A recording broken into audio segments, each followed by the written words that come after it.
Hello, my name is Dylan Lopez, and this is my podcast episode. And my co-host, I am here gathered with, Hey, Ahmad. and we are here in the cemetery in order to add to the Gothic theme. Okay, my story will be based on The Outsiders. As you can see, we are in a cemetery. Okay, let's get started. Alright, so let's get started with this. Yep. So, Ahmad, how are you doing? I'm doing pretty good. How about you doing? I'm doing alright. Alright, so let's dive a little bit deeper into the symbols within the H.P. Lovecraft's The Outsider. Okay? Yeah, Okay. For me, I think one of the Gothic themes that is deeply incorporated in is the fall of man.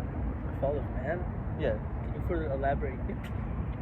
The fall of man includes when the main character, the protagonist, or any other character within the short story is climbing and trying to achieve something so great that it leads to their own downfall.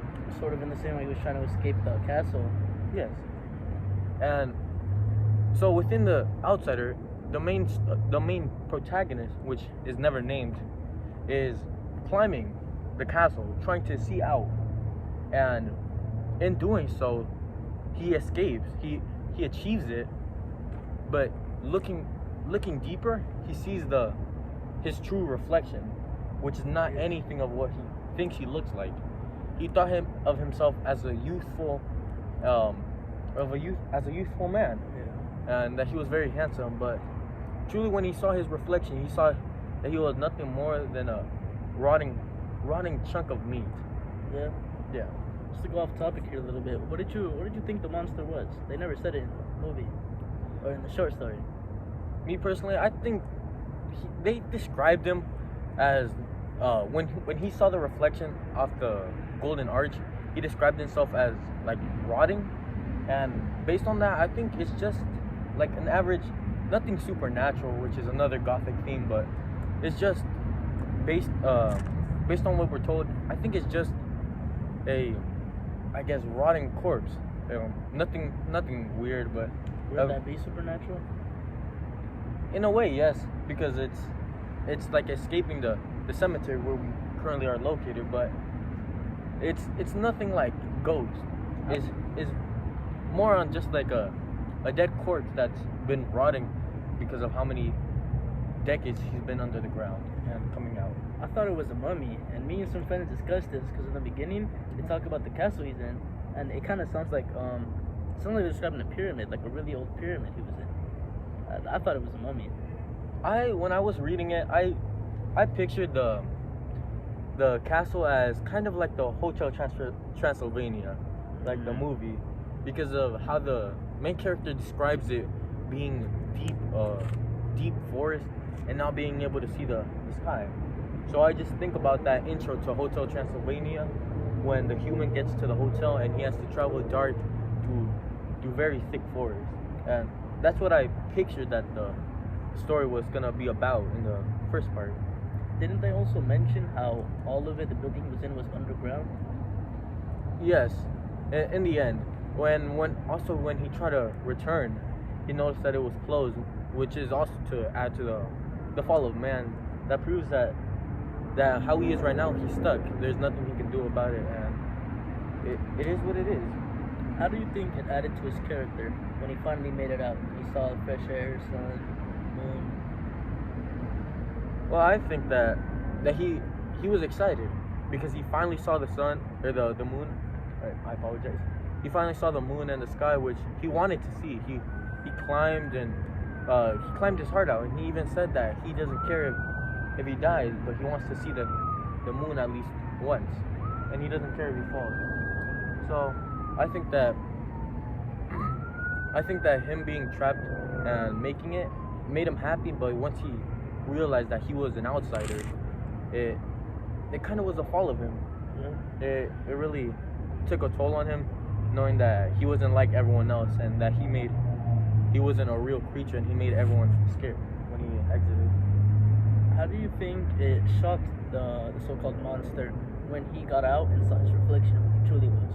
All those years thinking he was something else. I think it hit him hard because within the when he was inside, he thought of himself as handsome, but he also didn't remember any of his childhood. And there's no mirrors in the castle, of course, because after reading it, we realized that it was just a coffin, not a castle. So there being no mirrors, he never got a true idea of what he looked like. So when his first impressions being that people were scared of him, I don't think they were good.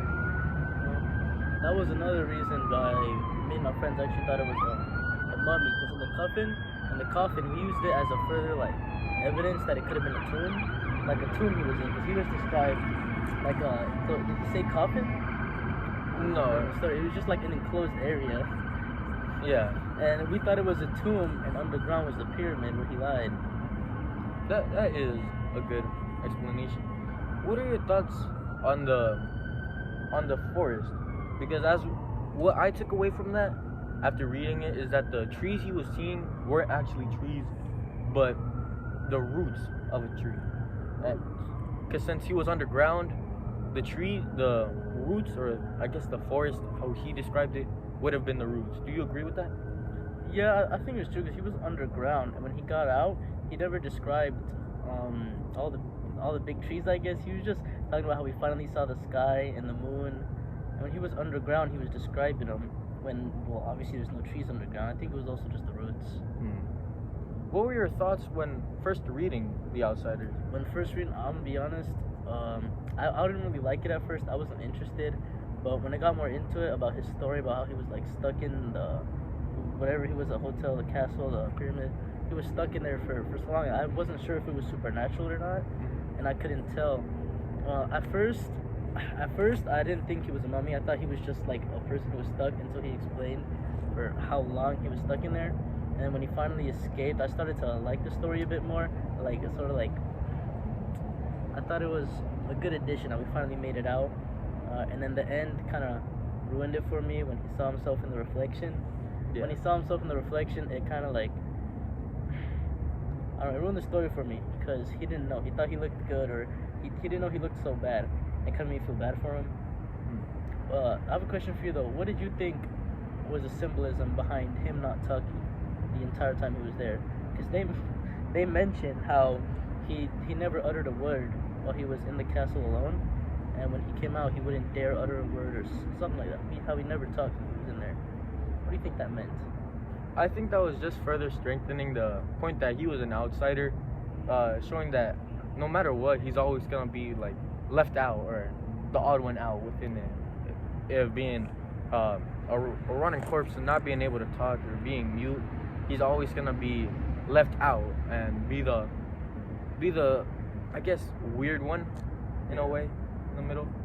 I think it really added to the loneliness of the story.